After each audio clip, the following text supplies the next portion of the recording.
अगर मैं उनकी बातों पर विश्वास करके वहाँ आ भी गया, अगर उन्होंने मेरे साथ गलत व्यवहार किया, जैसे मेरा पहले का बुरा अनुभव रहा है, तो कौन साक्षी है इसका? तो निमंत्रण देना चाहिए तो पूरी कार्यकारिणी को देना चाहिए ना। जो कार्यकारिणी में जिम्मेदार लोग हैं, सबको मिलजुल के निमंत्रण देना चाहिए, उसको निमंत्रण कहा जाएगा। अब वो नैनवाल जी हमको निमंत्रण देते हैं, अब उनकी बातों का कभी वो कहते हैं मेरी सुनते नहीं, कभी बोलते हैं मैं जैसा कहूँगा वैसा सुनेंगे, तो कैसे हम उनकी बात पर विश्वास करें? इसलिए वो मेरे उनका फोन आया था मुझे और व्हाट्सएप पे मैसेज भी आया था कि हम आपका नाम इन्विटेशन कार्ड में डालना चाहते हैं।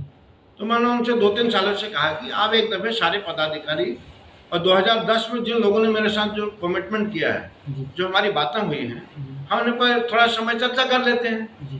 मैं 3 साल से इनको मतलब आग्रह कर रहा हूँ, मतलब रिक्वेस्ट कर रहा हूँ कि हम बैठ के कहीं बात करते हैं। ये कभी बोलते हैं वो फलाना विदेश चला गया, कभी बोलते हैं फलाना गांव चला गया, और अगले संडे करके 3 साल हो गए। आगे परसों हमको बोले कि कार्ड छपने जा रहे हैं, हम आपका नाम छापने जाते हैं, हमारे पास टाइम नहीं। मैंने कहा मैं तो 3 साल से बोल रहा हूँ, कार्ड छपने जा रहे हैं तो आप पहला लॉट छपवा लो, दूसरे लॉट में हमारा नाम डाल देना, और एक दफा आप आगे मीटिंग कर लो, और फिर दूसरे लॉट में हमारा नाम डाल देना। तो पहले नैनवाल जी का आया था कि हम इन्विटेशन कार्ड छपते ही पहला इन्विटेशन लेके आपके पास आएंगे। तो हमने कहा जब आप आएंगे तो उसी समय बात भी हो जाएगी, तो अगले लॉट में हमारा नाम डाल देना। तो ये कोई